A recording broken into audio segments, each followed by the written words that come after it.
Welcome students. Energy conservation in simple harmonic motion हम discuss करेंगे। और एनर्जी कंजर्वेशन से क्या मुराद है स्टूडेंट्स? एनर्जी कंजर्वेशन से मुराद है कि एनर्जी अगर एक फॉर्म से दूसरी फॉर्म में कन्वर्ट हो रही है, एनर्जी कन्वर्ट हो रही है एक फॉर्म से दूसरी फॉर्म में, ठीक है जी। या जैसे कि हम अगर जो है वो बेसिक फॉर्म हमारे पास क्या होती है, kinetic energy, kinetic energy, kinetic, और दूसरी होती है पोटेंशियल। यानी कि एनर्जी अगर काइनेटिक से पोटेंशियल में कन्वर्ट हो रही है तो पोटेंशियल, तो जो है वो टोटल एनर्जी जो है वो कांस्टेंट रहनी चाहिए, टोटल एनर्जी जो है वो सेम रहनी चाहिए। एनर्जी ना तो कंजर्वेशन का बेसिकली हमें जो है वो लॉ क्या बताता है, एनर्जी ना तो बनाई जा सकती है ना जो है वो डिस्ट्रॉय की जा सकती है। एक फॉर्म से दूसरी फॉर्म में कन्वर्ट करके हम इसे यूज कर सकते हैं, लेकिन टोटल अमाउंट ऑफ एनर्जी जो है वो सेम रहनी चाहिए। चाहे एक फॉर्म से दूसरी फॉर्म में कन्वर्ट भी हो जाए, लेकिन दूसरी फॉर्म जो है वो पहली फॉर्म की टोटल एनर्जी के बराबर आनी चाहिए। यहाँ पर हम सिंपल हार्मोनिक मोशन में देखेंगे कैसे ये कंजर्वेशन जो है फुलफिल होती है ये कंडीशन। और इसके लिए हम क्या करते हैं, हम एक हॉरिजॉन्टल मैस स्प्रिंग सिस्टम जो है वो स्टूडेंट्स कंसीडर कर लेते हैं। और यहाँ पे ये हॉरिजॉन्टल सरफेस पे एक मैस है, ये मैस जो है वो एक ब्लॉक जो है ये पड़ा हुआ है, ठीक है जी। इसका मैस जो है वो m है, ठीक है। और ये एक स्प्रिंग के साथ अटैच है स्टूडेंट्स। यहाँ पे हमने इसे एक स्प्रिंग के साथ, एक फ्लेक्सिबल स्प्रिंग के साथ अटैच किया हुआ है, यानी कि ये स्प्रिंग जो है इसको इजीली एक्सपेंड या कंप्रेस कर सकते हैं हम, ठीक है जी। और स्टूडेंट्स इसका ये जो है ये ज़रा रफली में बना रहा हूँ स्प्रिंग को, ठीक है जी। तो इस स्टूडेंट्स स्प्रिंग का दूसरा एंड जो है ये एक सपोर्ट के साथ यहाँ पे फिक्स है। अब सपोज के पहले जो है ये मैस अपनी मीन पोजीशन पे था, यानी कि इक्विलिब्रियम पोजीशन पे, यानी कि रेस्ट पोजीशन पे मूव नहीं कर रहा था, ठीक है। उस पोजीशन को हम ओ कहते हैं, ओ से रिप्रेजेंट कर लेते हैं यहाँ पे। और फिर हमने इसे मूव करवाया। कैसे मूव करवाया? हमने एक फोर्स अप्लाई की और उस फोर्स की वजह से इसने एक डिस्प्लेसमेंट कवर किया और हमने इसको मैक्सिमम डिस्प्लेसमेंट तक जो है पहुंचा दिया, और ये इसकी एक्सट्रीम पोजीशन आ गई, ठीक है। जो डिस्प्लेसमेंट इसने कवर किया हम कहते हैं कि ये डिस्प्लेसमेंट है मैक्सिमम, अगर उसने कवर कर लिया है तो ये एक्स नॉट है, ठीक है। तो अब फिर हम जानते हैं कि ये ऑसिलेट करेगा, यानी कि वापस भी आएगा, तो वापस आते हुए मैस कंप्रेस होगा, तो फिर जो है ये यहाँ पे एक दूसरी एक्सट्रीम पोजीशन की तरफ जाएगा और उतना ही डिस्प्लेसमेंट इस तरफ करेगा अगर एनर्जी का लॉस ना हो रहा है, यानी कि एनर्जी जो है वो किसी और फॉर्म में यूज ना हो रही हो, ठीक है। तो अब हम देखते हैं कि यहाँ पे एनर्जी जो है कंजर्व कैसे रहेगी, ठीक है।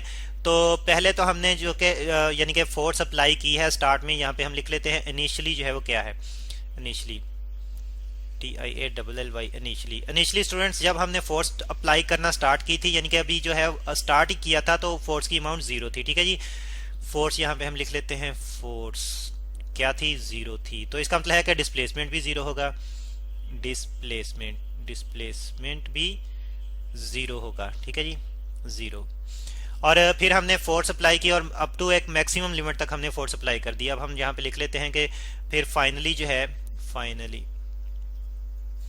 फाइनली जो है वो क्या हुआ, हमने डिस्प्लेस करवा दिया और फाइनली हमारे पास जो हमने फोर्स मैक्सिमम अप्लाई कर दी, फोर्स हम कहते हैं कि वो हमारे पास F है, और इस फोर्स को हम हुक्स लॉ की मदद से कैलकुलेट कर सकते हैं जो कि है kx नॉट, ठीक है जी। और डिस्प्लेसमेंट अब कितना कवर किया है, मैक्सिमम डिस्प्लेसमेंट है, डिस्प्लेसमेंट, ठीक है जी, डिस्प्लेसमेंट। यहाँ पे स्टूडेंट्स E जो है वो हम मिस कर गए, यहाँ पे E डाल लेते हैं, ठीक है जी, डिस्प्लेसमेंट। तो डिस्प्लेसमेंट जो है वो मैक्सिमम कवर कर लिया है और वो है जी x नॉट, ठीक है। अब स्टूडेंट देखें फोर्स की वैल्यू जो है वेरी हो रही है। जब फोर्स जो है अपनी दो क्वांटिटीज के दरमियान, यानी कि कोई भी क्वांटिटी जब दो वैल्यूज के दरमियान वेरी कर रही हो तो फिर हम उसका एवरेज लेते हैं, ठीक है। यहाँ पे फिर हम फोर्स का एवरेज कैलकुलेट करेंगे। तो एवरेज कैसे कैलकुलेट करते हैं, एवरेज फोर्स कैलकुलेट करेंगे, ठीक है। कैसे कैलकुलेट करेंगे? तो स्टूडेंट्स इनिशियल और फाइनल को हम एडअप कर देंगे।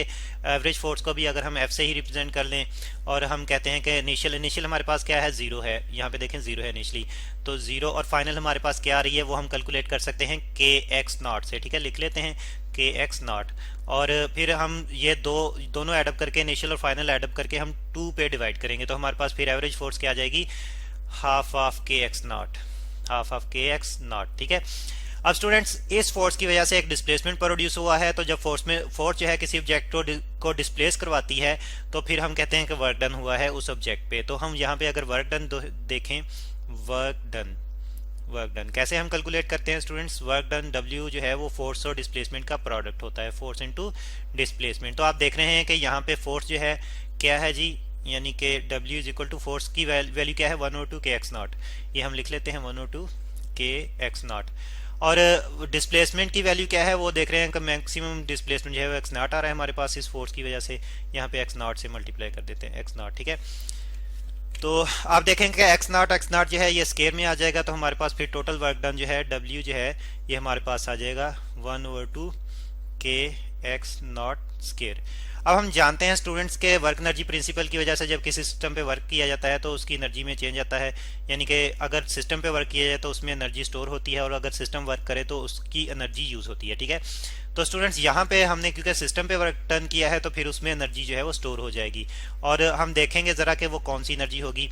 तो आप ज़रा गौर करें कि स्प्रिंग भी साथ साथ जो है वो कंप्रेस हो रहा है, ये स्केयर है स्टूडेंट्स, ज़रा क्लियरली देखिए। तो स्प्रिंग भी साथ साथ जो है सॉरी एक्सपैंड हो रहा है, कंप्रेस नहीं एक्सपैंड हो रहा है शुरू में, तो एक्सपैंड हो रहा है तो इसमें इलास्टिसिटी है, ठीक है, तो इसी वजह से एक्सपैंड हो रहा है। अब ये है कि लेकिन ये रिस्टोरिंग फोर्स अप्लाई करेगा, रिस्टोरिंग फोर्स कैसे अप्लाई करेगा, कोई ना कोई फोर्स यूज़ करेगा तभी जो है वो रिस्टोरिंग कोई ना कोई एनर्जी यूज़ करेगा तभी रिस्टोरिंग फोर्स अप्लाई कर सकेगा, ठीक है। तो अब एनर्जी जो है एक्चुअली जो हमने वर्क डन किया था वही एनर्जी जो है इस स्प्रिंग में स्टोर हो चुकी है, और वो एनर्जी जो है वो कौन सी है, वो elastic restoring elastic potential energy है। हम जानते हैं किसी भी इलास्टिक ऑब्जेक्ट को जब हम कंप्रेस या एक्सपेंड करते हैं तो उसमें पोटेंशियल एनर्जी स्टोर हो जाती है जिसको हम इलास्टिक पोटेंशियल एनर्जी कहते हैं, ठीक है जी। तो यहाँ पे फिर स्प्रिंग में इलास्टिक पोटेंशियल एनर्जी आ जाएगी, स्टोर हो जाएगी, और वो उसी एनर्जी की वजह से फिर वो रिस्टोरिंग फोर्स अप्लाई करेगा और वर्क करेगा वापस नॉर्मल फॉर्म में रिस्टोर होने के लिए। यहाँ पे फिर हम लिख लेते हैं कि वर्क डन जो एक्चुअली हमने किया, वर्क डन जो हमने किया वो स्प्रिंग में इलास्टिक पोटेंशियल एनर्जी के तौर पर स्टोर हो गया, is equal to elastic PE stored in spring, ठीक है जी, स्टोर्ड इन स्प्रिंग। और स्टूडेंट्स अगर फिर हम जो है वो हम देख रहे हैं कि उतनी ही इलास्टिक पोटेंशियल एनर्जी स्टोर होगी जितना कि हमने वर्क डन किया। तो अगर हम इलास्टिक पोटेंशियल एनर्जी को कैलकुलेट करना चाहें, या यहाँ पे मैं सिंपली इलास्टिक पोटेंशियल एनर्जी को पीई से ही रिप्रेजेंट कर रहा हूँ, तो वो उतनी ही होगी जितना वर्क। तो वर्क की ये वैल्यू हम ऑलरेडी इस फार्मूले से कैलकुलेट कर सकते हैं, फार्मूला हमने ऑलरेडी ड्राइव कर लिया वर्क के लिए, वही फार्मूला हम पोटेंशियल एनर्जी के लिए भी यूज़ कर सकते हैं, ठीक है जी, 1/2 के एक्स नॉट स्केयर। तो हम देख रहे हैं कि मैक्सिमम डिस्प्लेसमेंट है, तो मैक्सिमम डिस्प्लेसमेंट है इसका मतलब वर्क मैक्सिमम हुआ है, तो यहाँ पे फिर पोटेंशियल एनर्जी भी मैक्सिमम स्टोर होगी, ठीक है। और ये पोटेंशियल एनर्जी मैक्सिमम कब होगी, यानी कि सिस्टम के पास पोटेंशियल एनर्जी मैक्सिमम कब है, जब डिस्प्लेसमेंट मैक्सिमम, ठीक है जी, के तो कांस्टेंट रहेगा तो डिस्प्लेसमेंट पे डिपेंडेंट है, और डिस्प्लेसमेंट मैक्सिमम होगा तो हम सिस्टम जो है वो इस वक्त अपनी कौन सी पोजीशन पे है, एक्सट्रीम पोजीशन पे है, एक्सट्रीम पोजीशन पे। तो हमने देखा कि एक्सट्रीम पोजीशन पे उसके पास मैक्सिमम पोटेंशियल एनर्जी होगी पोजीशन। तो इसका मतलब है कि मैक्सिमम पोटेंशियल जो एनर्जी टोटल एनर्जी होगी वो मैक्सिमम पोटेंशियल एनर्जी की ही फॉर्म में होगी, ठीक है, यानी कि कोई और एनर्जी अभी इसके पास नहीं है, सारी की सारी पोटेंशियल एनर्जी की फॉर्म में ही एनर्जी है, ठीक है।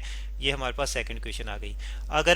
अगर जो है हम इसको लिखना चाहें किसी भी इंस्टेंटेनियस डिस्प्लेसमेंट के लिए, यानी कि एक टाइम टी है, अगर दरमियान में वो मूव कर रहा है स्टूडेंट्स, अगर जो है वो यानी कि चले हम ये कह लेते हैं कि अब हमने इसको छोड़ दिया, मैं इसको रिलीज कर दिया वर्क डन करने के बाद, तो ये मूव करना शुरू हुआ अपनी मेन पोजीशन की तरफ।